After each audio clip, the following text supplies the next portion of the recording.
11월 11일 금요일 새벽입니다. 오늘 또 새벽을 깨우며 기도하시는 우리 모두에게 하나님께서 아침에 주시는 특별한 은혜로 우리의 기도를 인도하시고 하나님의 뜻에 합당한 또 구하는 것보다 더 좋은 것으로 하나님의 역사를 나타내시는 귀한 날 되기를 소망합니다. 같이 기도하실 말씀은 다니엘서 5장 1절에서 16절까지 말씀인데요. 그 중에 1, 2절 읽어드립니다. 벨사살 왕이 그의 귀족 1000명을 위하여 큰 잔치를 베풀고 그 1000명 앞에서 술을 마시니라. 벨사살이 술을 마실 때 명하여 그의 부친 느부갓네살이 예루살렘 성전에서 탈취하여 온 금, 은그릇을 가져오라고 명하였으니 이는 왕과 귀족들과 왕후들과 후궁들이 다 그것으로 마시려 함이었더라. 아멘.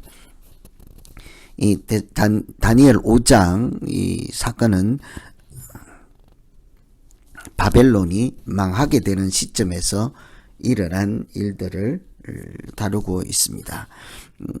바벨론은 그 주변의 신흥국가 바벨론보다 약체 국가였던 메대와 바사라고 하는 작은 나라의 연합군에 의해서 망하게 됐죠.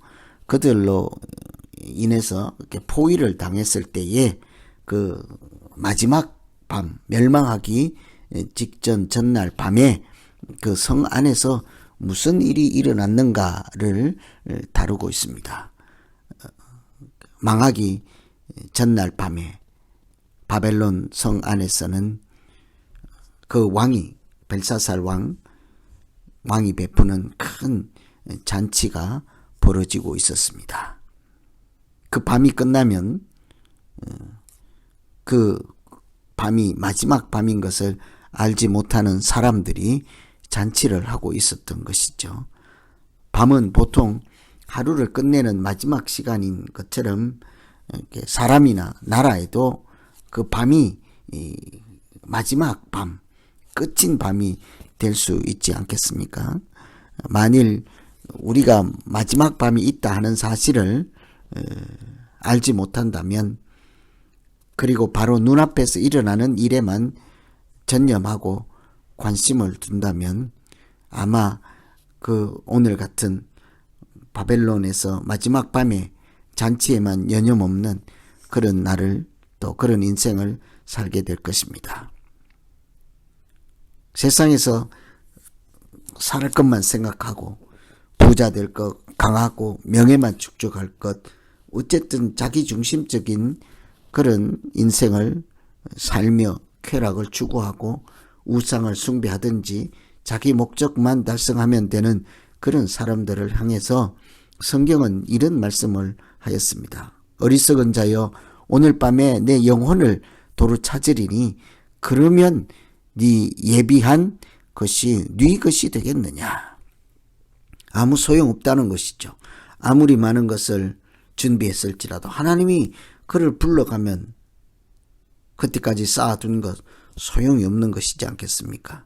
이 말씀처럼 우리 영혼에 대한 생각이나 영생에 대한 생각을 하지 않으면서 이렇게 살아가는 사람들, 그 사람들처럼 살지 아니하고 마지막 밤이 있다 하는 사실을 기억하고 믿음으로 살아가려면 어떻게 해야 될까? 첫째는 우선 사람의 잔치가 아닌 하나님의 잔치를 소망해야 될 것입니다. 1절에 보시면 벨사살 왕이 그 귀인 1000명을 위하여 큰 잔치를 배설하고 1000명 앞에서 술을 마시니라. 이날은 바로 기원전 539년 10월 13일이었습니다. 바벨론 왕 그 벨사살의 마지막 밤이죠. 벨사살 왕은 자기 자신의 마지막 밤이기도 하고 동시에 그 나라 바벨론의 마지막 밤이기도 한 그날을 잔치를 벌이며 우상을 섬기며 하나님이 없는 그런 사람의 절정에 달하는 그런 모습으로 그 밤을 보내고 있었습니다.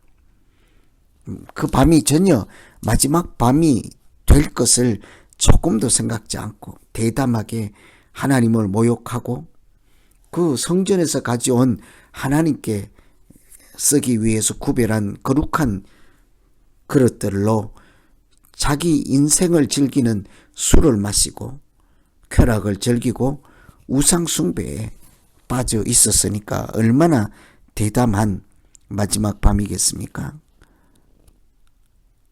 바벨론이 곧 메대와 바사 연합군에 의해서 함락될 것을 전혀 생각지도 못하고 태평하다 하며 사람들이 잔치만 벌이고 있을 그 날이었습니다.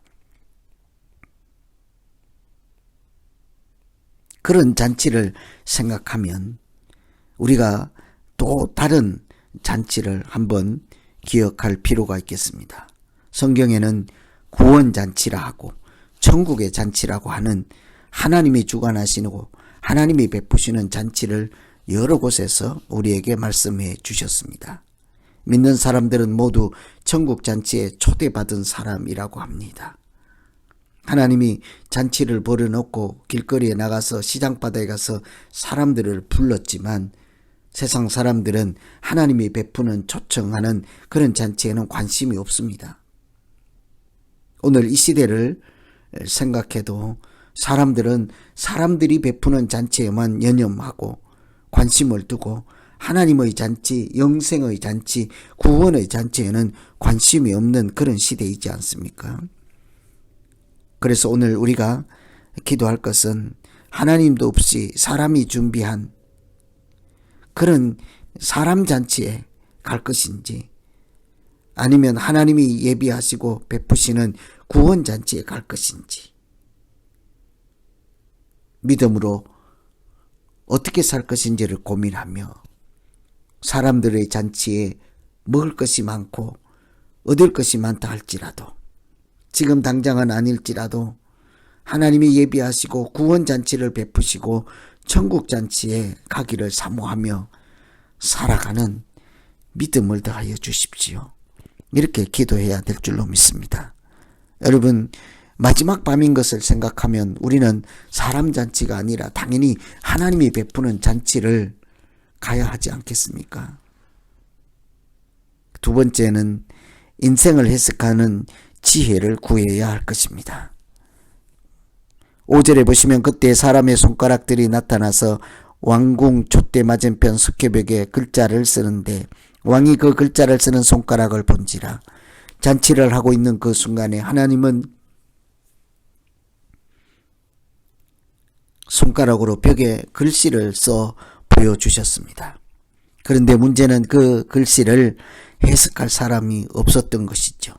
8절에 보시면 그때 왕의 지혜자가 다 들어왔으나 능히 그 글자를 읽지 못하고 해석을 왕께 알려주지 못하는지라. 하나님은 여러 통로로 하나님의 뜻을 우리에게 계시하시고 말씀하시지만 오늘처럼 글자를 통해서도 보여주시지만 그것을 읽어낼 사람이 없었습니다. 하나님께서 얼마나 다급하셨으면 글자를까지 써서 보여줬겠습니까? 분명하게 하나님의 뜻을 전달하시겠다는 뚜렷한 의지라고 할 수 있겠죠. 문제는 해석할 자가 없어서 큰일이 난 것입니다. 이것이 그 바벨론 현실상이었죠. 사실은 바벨론만의 문제가 아니라 오늘날 이 시대를 살아가는 우리 모두의 문제일 수도 있는 것입니다. 하나님은 여전히 오늘날에도 여러 통로로 우리에게 말씀하시고 때로는 글자로 때로는 말씀으로 기도를 통해서 환상을 통해서 사람을 통해서 다양하게 말씀하시지만 우리는 우리 인생에서 일어나는 사건이나 하나님의 계시를 알아들을 만한 귀가 없고 해석할 자가 없는 것이 문제이지 않겠습니까? 그러나 하나님은 이렇게 말씀하셨습니다. 보혜사 성령 진리의 성령이 오시면 그가 스스로 말하지 않고 장래 일을 너희에게 알리리라. 성령이 우리에게 오시면 하나님을 알게 하신다고 하시고 하나님의 뜻을 알게 하신다 하였습니다. 그래서 오늘 우리가 구할 것은 벽에 글씨까지 써가며 하나님의 뜻을 계시하실 때 그것을 우리가 알아차릴 수 있도록 깨닫고 받아들일 수 있도록 성령 하나님께서 우리로 하여금 하나님의 뜻을 분별할 수 있게 하시고 깨달을 수 있는 그런 믿음, 영적인 눈, 영적인 마음을 허락하여 주시옵소서. 하나님이 여러 통로로 말씀하실 때 들을 길을 주셔서 우리 인생을 해석하고 사건을 해석하고 어떻게 살아가야 할지 바른 길을 찾을 수 있도록 하나님이 우리의 걸음을 인도하여 주시옵소서. 이렇게 기도하면 되겠습니다.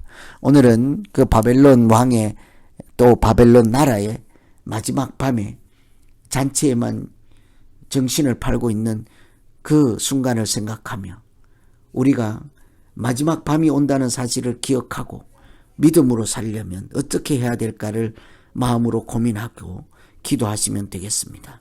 사람이 베푸는 잔치에 먹을 것이 많다고 찾아갈 것이 아니라 하나님이 베푸는 잔치를 사모하고 은혜를 구하는 사람 되게 하여 주시고 인생을 해석할 수 있는 지혜를 주시고 믿음을 주셔서 성령이 우리로 깨닫게 하여 주시옵소서. 이렇게 같이 한번 말씀 의지해서 기도하겠습니다. 하나님 아버지, 세상을 살아갈 때 가야 할 곳도 많고 잔치를 베푸는 곳도 많습니다. 그러나 세상의 잔치, 사람의 잔치가 아닌 하나님의 잔치인 구원의 잔치요, 생명의 잔치요, 천국의 잔치를 사모하는 은혜를 더하여 주시옵소서. 세상에 일어나는 많은 일들을 보고 하나님의 사인을 보게 하시고 하나님의 계시의 그 뜻을 깨닫게 하여 주시옵소서. 성령이 우리에게 임하셔서 하나님의 뜻을 분별하고 하나님 말씀 붙잡고 살아갈 수 있게 하여 주시옵소서. 예수님 이름으로 기도하옵나이다. 아멘.